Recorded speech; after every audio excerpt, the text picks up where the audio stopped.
What's up, everyone, and welcome to the premiere episode of the DCEU season here on Cinematic Reviews.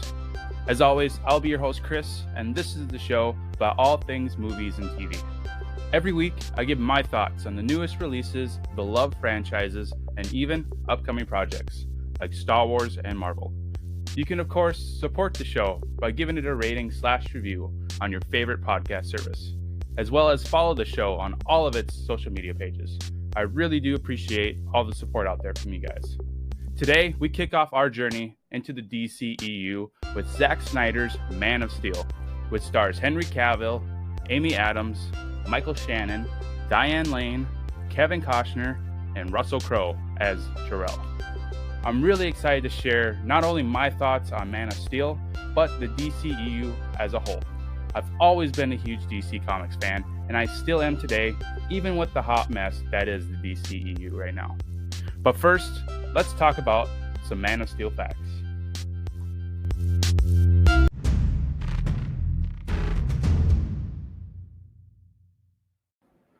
Man of Steel was released on June 14th, 2013, which was the 75th anniversary of Superman. It was directed by Zack Snyder, and he, of course, is best known for this, Dawn of the Dead, Watchmen, Batman v Superman, and Justice League. Man of Steel grossed over $668 million worldwide against an estimated $225 million budget. Despite all the controversy around Snyder's DC films, they were still considered successes from a box office standpoint. They weren't the hits that the MCU were, of course, but they were still profitable for Warner Brothers. Henry Cavill refused to take steroids for the role. He also refused any digital touch-ups or enhancements to his body in all of his shirtless scenes. He said it would have been very dishonest to use any trickery while playing Superman. Cavill said the most difficult scenes to film were the two shirtless scenes because he reached a body fat level of 7% through the help of an extremely difficult diet and training regimen. Snyder awarded him with ice cream and pizza after they shot those shirtless scenes. Gal Gadot was originally cast as Fiora, but had to drop out due to her pregnancy. She, of course, would go on to play Wonder Woman in Batman v Superman, Justice League, and her two solo films. Ben Affleck turned down directing the film because he wasn't experienced enough with visual effects. He, of course, would go on to play Batman in Batman v Superman, Suicide Squad, and Justice League. The filmmakers hired an expert in anthropology and linguistics to create the Kryptonian language in Man of Steel. This was Amy Adams' third time auditioning for Lois Lane. She previously auditioned for Brett Ratner's Abandoned Film and Bryan Singer's Superman Returns. Armie Hammer, Matt Bomer, and Zac Efron were all on the shortlist for Superman. Cavill was finally cast, though. He was actually the frontrunner to play Superman in another abandoned Superman film with the working title Flyby. Viggo Mortensen and Daniel Day-Lewis were considered for the role of Zod, but it eventually went to Michael Shannon, who absolutely killed it. Daniel Day-Lewis was actually Snyder's first choice for Zod. John Snyder, who played Jonathan Kent in the Smallville show, reportedly disliked Kevin Costner's portrayal of the character. And honestly, so did everyone else, Snyder. Some other almost castings were Natalie Portman, Kristen Stewart, Zoe Saldana, and Anne Hathaway were all considered for Lois Lane as well. Clive Owen and Sean Penn were considered for Jor-El. Dennis Quaid, Bruce Greenwood, and Kurt Russell were all considered for Jonathan Kent. And Connie Nielsen was considered for Lara. Nielsen would go on to play the mother of Wonder Woman in future DC projects. And lastly, Man of Steel was the title of the canceled sequel to Superman Returns. Brandon Routh, who played Superman in Superman Returns, expressed interest in returning, but Snyder stated that Man of Steel would be a complete reboot of the character. Now, let's get to my thoughts on Man of Steel.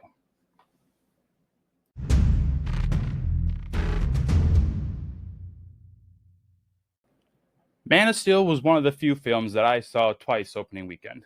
It's an amazing film with a lot of problems, of course, but I think it set up the foundation for the DCEU in a great way. Henry Cavill is such an incredible Superman. Amy Adams was a great Lois Lane that had enough chemistry with Cavill to move that relationship forward. And Michael Shannon completely killed it as General Zod. My God, Shannon just let loose in this, and I absolutely love it. That scene when he is handcuffed and screaming, "I will find him" to Laura is so good. His motivation isn't groundbreaking by any means, but I think it works, and Shannon did a great job at conveying it. He lost his world, so now he wants to use Earth in order to bring his people back. It's his purpose in life, and he will do whatever it takes to achieve his goal. Christopher Reeve's take on Superman is so iconic, but Man of Steel to me is the best Superman film that we've had so far. I will admit that Cavill doesn't have the charisma as Reeves did, or the very bright suit in the original Superman films. But Cavill brings something new to the character. He portrays a conflicted Superman who is learning to trust the people of Earth. He has this urge to save everyone he encounters, even though there are bad people who don't deserve his help, like the asshole in the bar. Some may argue that it was really mature of Clark to destroy his semi truck like that, but the guy had it coming. I believe in karma, so this worked for me as a scene in a Superman film. Now, like I said, this isn't a perfect Superman film or even a perfect film in general. And I'll get to the specifics in the negative segments later on in the episode. But I really commend Zack Snyder for giving the audiences a different take on Superman. It's darker and depressing, but to me, that's the DC universe. Marvel, to me, was always the bright, funny side of the comic book world. Yeah, it has some really dark storylines, but for the most part, Marvel is the opposite of DC. DC was always the dark and violent side of that coin to me. That's what I think Snyder was going for. He wanted to not be Marvel. He wanted to give audiences a dark take on Superman, who is this beacon of hope to the fans. That entertains me as a moviegoer. I want to be surprised. I want to feel a range of emotions when watching a film. I felt happy, I felt sad, depressed, and hyped while watching Man of Steel. I don't agree with all the decisions, but for the most part, I really enjoyed Snyder's take on DC. Not to point any fingers, but it's Warner Brothers that dropped the ball. And throughout the season, you'll hear me bring up every time I think they completely destroyed this universe. I don't blame the actors or the directors for the shit show that is DC right now. It's Warner Brothers. They failed the fans. They knew what they were signing up for when they hired Zack Snyder at the very beginning. He laid out this 5-movie roadmap for the DC, and he was wanted to lay this foundation for the future of DC films. And the Warner Brothers said yes, but they eventually freaked out over Batman v Superman when it was released in theaters, and they tried to pull the plug on Zack Snyder. There is no greater shame than that. You agreed to it, so own it, DC and Warner Brothers. They saw what Marvel was doing and got scared.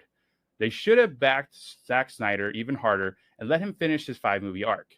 It would have been incredible to get a multi-film story arc from Zack Snyder and DC. Now, we as fans are left with a huge mess of a universe that we don't know the future of. It's really disappointing, but on the bright side, DC fans have films like Man of Steel and Zack Snyder's Justice League to watch over and over again. So with that, we're going to take a break with the trivia game before diving into specifics with Man of Steel.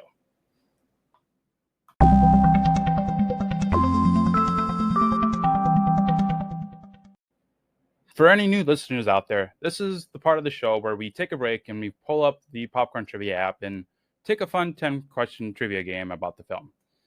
I haven't seen these questions yet, so I'll be experiencing them for the first time with you guys. So with that, let's get started with the Act 1 questions on the Popcorn Trivia app. So question 1, which character said, "People are afraid of what they don't understand"? Was it Kevin Costner's Jonathan Kent, Amy Adams's Lois Lane, or Lawrence Fishburne's Perry White? We're going to go with Perry White when he is scolding Lois about her article on Superman. Ooh, that was wrong. Oh, I bet it was Kevin Costner when he was talking to Clark. And that is correct. It was Kevin Costner. So that is one wrong for me so far. Question 2. What newspaper does Lois Lane work for? Daily Tatler, Daily Bugle, Daily Planet, or Daily Star? Well, it of course is Daily Planet. And that is correct. It was the Daily Planet. Next question. What did Superman see that Hamilton had in his pocket? A pen and breath spray, extra glasses and a stick of bubblegum, a watch and peppermint Tic Tacs, his ID tag, and wintergreen lifesavers. I'm visualizing this scene in my head, and I believe it was his ID tag and some lifesavers in his pocket. And that was correct. Question 4. Who is General Swanwick? So looking at these 4 pictures, I believe, and I'm drawing a blank on the actor's name, but is the top right picture. That is correct. It was Harry Lennox. That is his name. Question 5. What did Superman say the S on his clothing means? Love, hope, peace, or freedom? Well, I believe it was hope, because he says it's not an S. On my world, it means hope. So we're going to go with hope. And that is correct. Question 6. How does Superman benefit from being on a planet located near a young star? It makes him immune to kryptonite. The atmosphere is the same on Krypton's. He needs water to live, or the solar radiation gives him strength. Now, being the DC fan that I am, I know that the sun gives Superman his strength, so we're going to go with the last answer. And that was correct. It was the radiation that gives him strength. Next question. How many weeks did Perry suspend Lois for? So 1 week, 3 weeks, 5 weeks, 10 weeks. I think at first he said 2 weeks, and then he ups it to 3. So we're going to go with 3 weeks because 1 week sounds way too short. And it was 3 weeks. He initially suspended her for 2 weeks, but then she seemed cool with it, so he upped it to 3. Right. Question 8. In which of these 4 scenes is the song Seasons played? Now, if you are a fan of the show, you know I am terrible at these song ones, so we're going to go with it. Was it when he takes the clothes off of the hanger? Is it when he kisses... I think that's when he kisses Lois. We get the boat scene at the beginning, or is it when he's watching TV drinking a beer? We're going to go with the first one when he's taking the clothes off the hanger. That's what's drawn up in my mind. And that was right. It was when he came out of the water and stole the clothes. Question 9. What is Superman's alien name? Jor-El, Kal-El, Kor-El, or Per-El? Well, Jor-El is, of course, Russell Crowe's character. So we're going to go with Kal-El. And that is correct. Superman / Clark Kent is Kal-El on Krypton. And then the last question. What does Superman say to General Swanwick to convince him that he won't one day act against America's interests? Does he say, I just saved the world? What does your gut tell you? I grew up in Kansas. Or I love Budweiser. We're going to go with I grew up in Kansas. That's as American as you can get. And that was correct. So my results is I got the first question wrong, which is very disappointing because I should have known that. But I will take the 96 out of 100 because that's still really impressive in my mind. But feel free to share your scores on any of the Cinematic Reviews social media pages. Also, give me your thoughts on this episode or the film in general. I would love to see how you guys did on the quiz on the game, and of course your thoughts on the Man of Steel or this episode on Cinematic Reviews. But with that, let's get back to my thoughts on Man of Steel.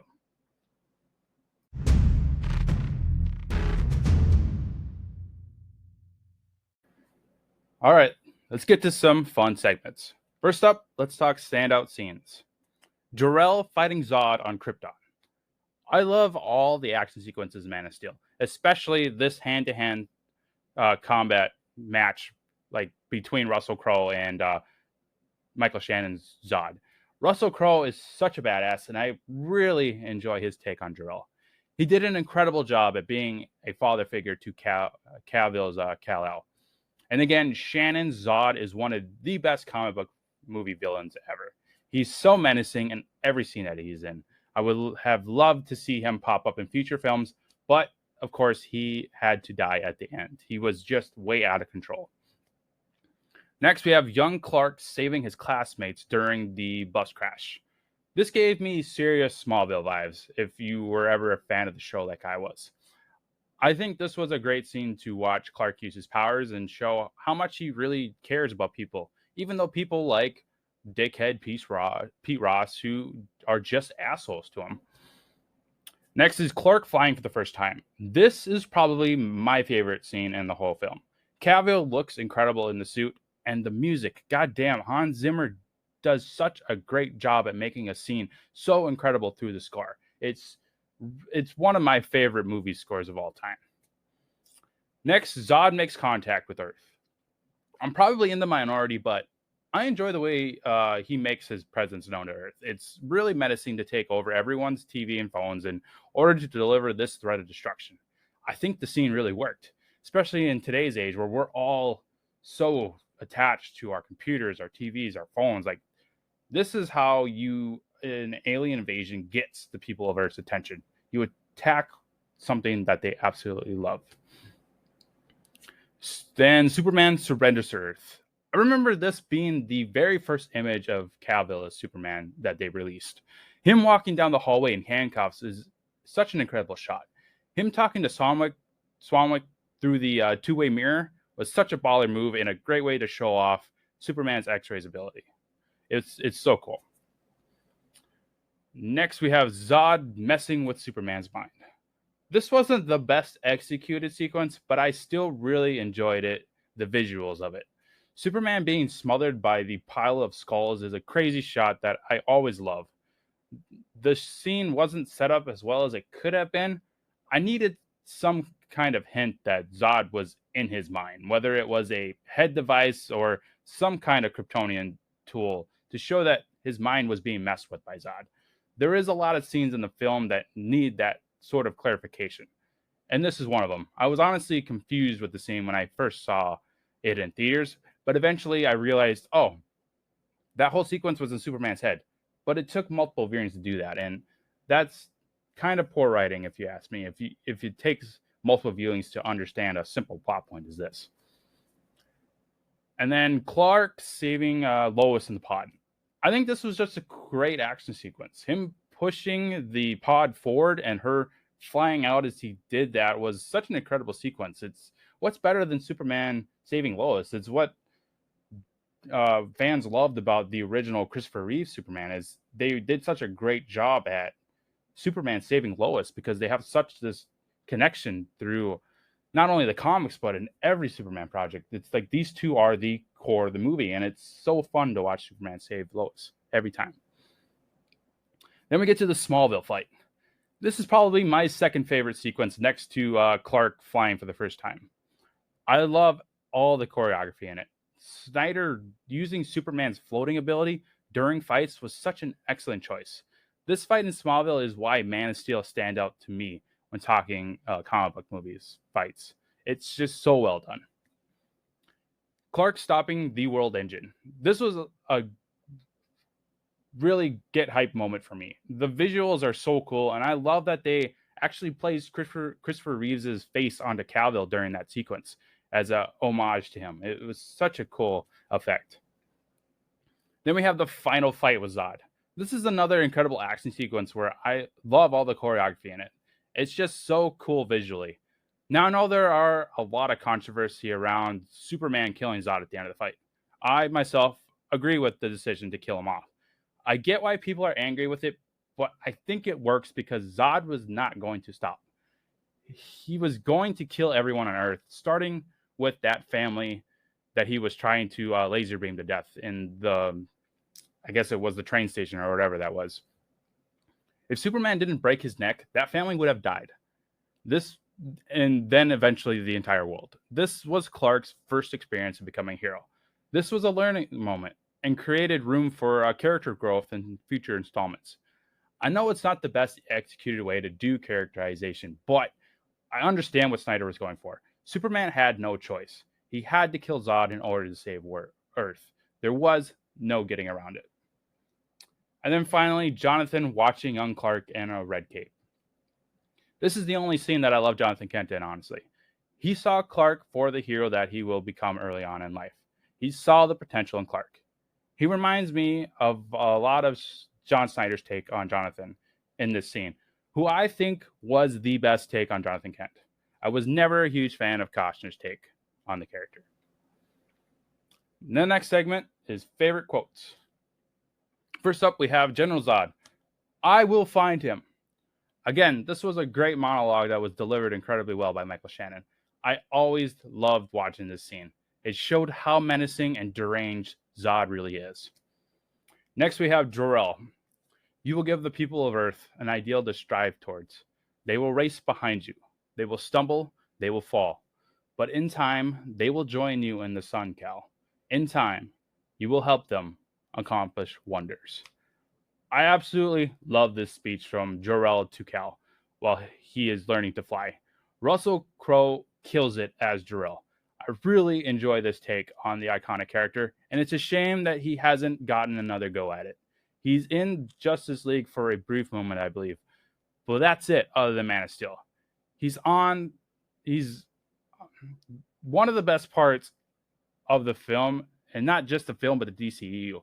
I got goosebumps just reading that line to you guys. It's so good.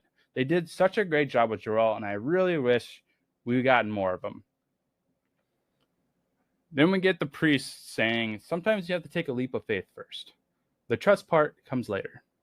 Now, the whole priest scene was a little random to me, but I think it worked because of this line alone. It gave Clark that push he needed to show the world who he really is and what he hopes to become for them in the future. Then we get Superman in an interrogation room. It's not an S. On my world, it means hope. I really liked the decision to give meaning behind the Superman symbol. I always thought of it just standing for Superman. Man of Steel completely changed how I look at the iconic S now. It means hope. Like, that is who he is. He's literally the embodiment of hope. It's so cool. Then we have Fiora saying, shall I tell the general you're unwilling to comply? Then we have Guardian, who is played by Christopher Meloni. I don't care what you tell him. Christopher Meloni is such a badass in Man of Steel, and he's definitely a standout character to me. Him basically telling Fiora to fuck off and leave Lois Lane alone, it's such a great character moment for him. I love him. Then we have Jor-El saying, you can save them, Cal. You can save all of them. This is just another incredible line delivered by Russell Crowe that I love. It's such a get hype moment in the film for me. Then we have both Fiora and Guardian saying this line at some point in the film. A good death is its own reward. This is just a badass line to say during a fight. I hope whenever I do kick the bucket, I'm able to say this line before I go. It's such a badass way to go. Then we have Fiora. For every human you save, we will kill 1,000,000 more. I remember this being in the trailers, and I was so hyped for Man of Steel when I heard it. It's one of my favorite lines from the trailer. It's such a great line in general. Then last we have Superman saying, Krypton had its chance. This is probably tied for my favorite quote of the film with Jor-El's speech to Cal. Superman powering down his heat vision, yelling Krypton had its chance at Zod, and then powering up to destroy the ship was so well performed by Cavill. I absolutely love that moment. It was great characterization for Superman as well. Now for the next segment, Diamonds in the Rough. So we have Michael Shannon as Zod. Like I said, this isn't a perfect film, but Shannon as Zod is what makes Man of Steel so rewatchable. He plays such a menacing villain in the film. I can't think of anyone else playing this role as well as Shannon did. I just love it. Then we have Jor-El. Russell Crowe, like Michael Shannon, does such an incredible job that it makes the film with a lot of problems so awesome. The casting in this film was so good, especially with Zod and Jor-El, which is good because they have a history together, and I love the interactions between those two. They're such great actors and iconic roles, and I think Zack Snyder totally nailed these characters. Then we have the fight sequences. The fight choreography in Man of Steel is so well executed. The Smallville fight especially makes Man of Steel a top-tier action film. If you haven't yet, I recommend you check out the behind-the-scenes footage of the Smallville fight, because Snyder nails Superman in a fight scene. It's so cool to watch how it all came together with the wiring and the choreography and how Cavill trained his body to be able to do all this stuff, and Snyder directing him. It's so cool. Go out there and check it out in the special features. Then we have Christopher Meloni's Guardian character. He's definitely a standout character in the film for me, as I said. I love every scene that he is in, which is more than I honestly remember. He was in a lot of scenes, and he had a lot of great lines and a lot of stuff to do. And he's such a great actor, and he was just a perfect addition to the film. Then Henry Cavill as Superman. Many argue that Cavill's take is too depressing, but that's what Snyder and Cavill were going for. He is a conflicted Clark/Superman who is trying to find his place in the world. I love his take on the character, and I hope he gets another shot at it. He's honestly my favorite Superman, even though I do really enjoy Christopher Reeves' take. It's very iconic, and I love those movies still, and I'm pretty sure Cinematic Reviews will do a season on the previous Superman films, but Cavill to me is Superman, and he always will be. He did such a great job at this role in Man of Steel. And then lastly, the score by Hans Zimmer. Hans Zimmer delivers an incredible score in Man of Steel.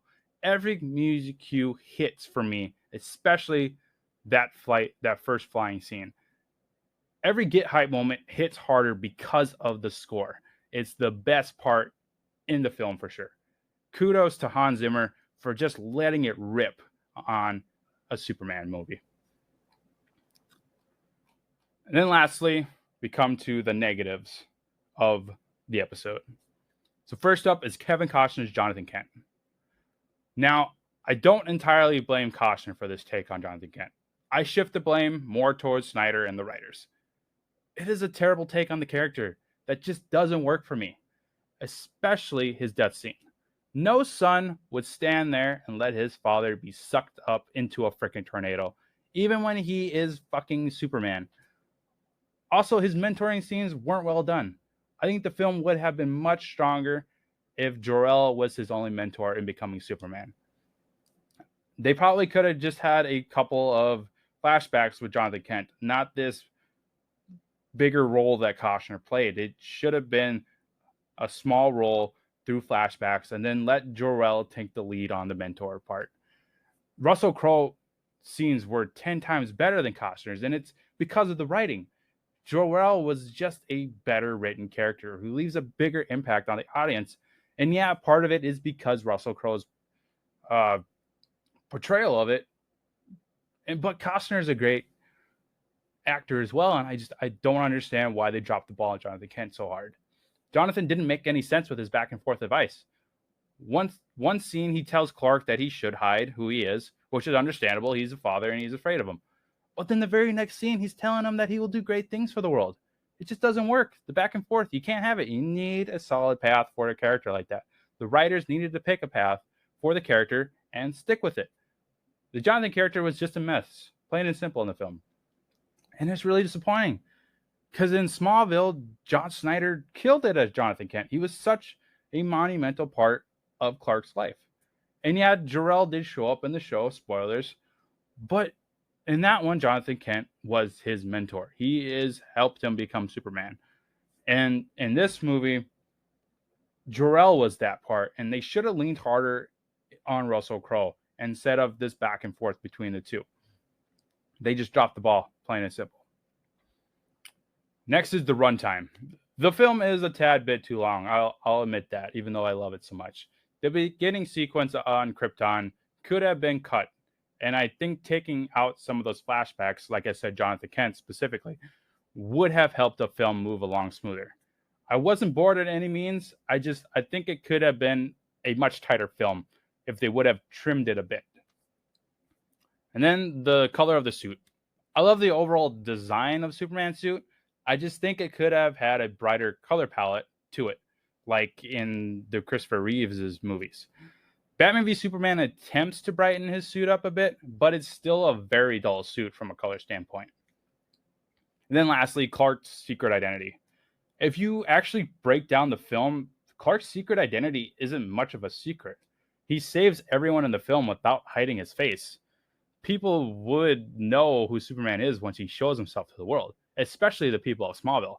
Everyone had to have known that Clark Kent is Superman. I think it would have been a really cool twist if they did know and they swore an oath to Clark to keep his secret. Again, I blame the writing. This part of the film was very poorly done. But even though this film does have a lot of problems, I'm still a defender of it, as you can tell. I will gladly die on that hill by myself if I have to. It's not just an incredible comic book movie, but also one of the best sci-fi films of all time. I think it was a great choice for Snyder to really put the alien side of Superman in the forefront of the film. The design of Krypton was cool.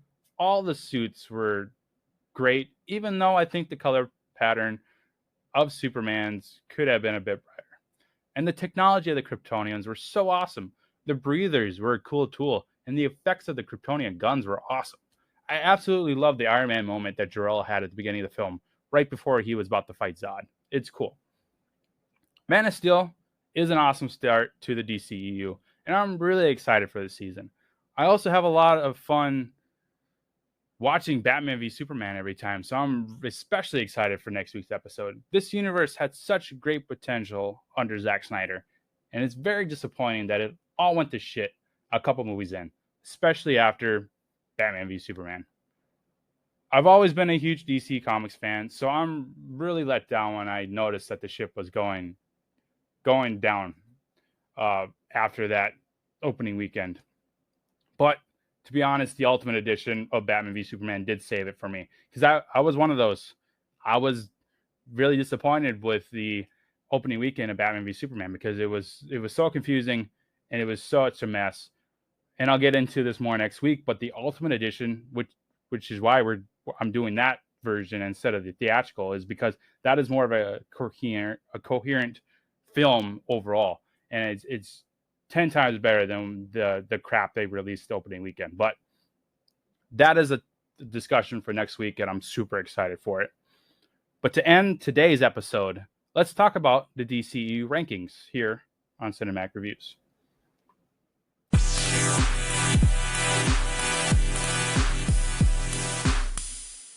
So here is the starting ranking list for the DCEU season on Cinematic Reviews. At number 1, we have Zack Snyder's Justice League. Coming in at number 2, Batman v Superman Dawn of Justice Ultimate Edition. Number 3 is Man of Steel. 4, Wonder Woman. 5, The Suicide Squad. 6, Shazam. 7, Birds of Prey. 8, Aquaman. Number 9, the mess that was Suicide Squad. And 10, the even bigger mess that was Wonder Woman 1984. Throughout the season, I'll take a look at this list and see if my thoughts have changed on them at all. I'm really curious to see if they do, because I haven't seen some of these since they actually came out, like Suicide Squad and Wonder Woman 1984. For now, though, I think Man of Steel is going to stay where it's at for now, at number 3. I absolutely love this film every time I watch it, but I think Snyder did his best work with Justice League and Batman v Superman. It's tough, though, because Man of Steel is a near-perfect film. The cinematography and action sequences are so freaking good. And the music, my God, I can't give Hans Zimmer enough credit for the score of this film. It's just incredible. I love listening to it. It gets me so hyped. Looking at the rest of the list, I can't put it any lower, because it's definitely one of the top DCEU films, even though that's not saying much, because like I keep saying, a lot of this universe is filled with really terrible films. But I'm super curious to see if the rankings do change throughout the season. The two I'm most curious about are Justice League and Batman v Superman. Those were always my favorite of the universe, and I can't wait to rewatch them again for the show. But in the meantime, you can of course find this list along with many more on IMDb and Letterboxd. Just search for Cinematic Reviews.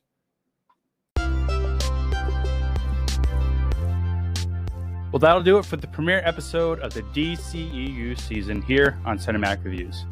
Join me next week for Batman v Superman Dawn of Justice Ultimate Edition, not the original cut. Trust me when I say the Ultimate Edition is the only way to do it. Also, tune in for new release Mondays every week. Later, everyone.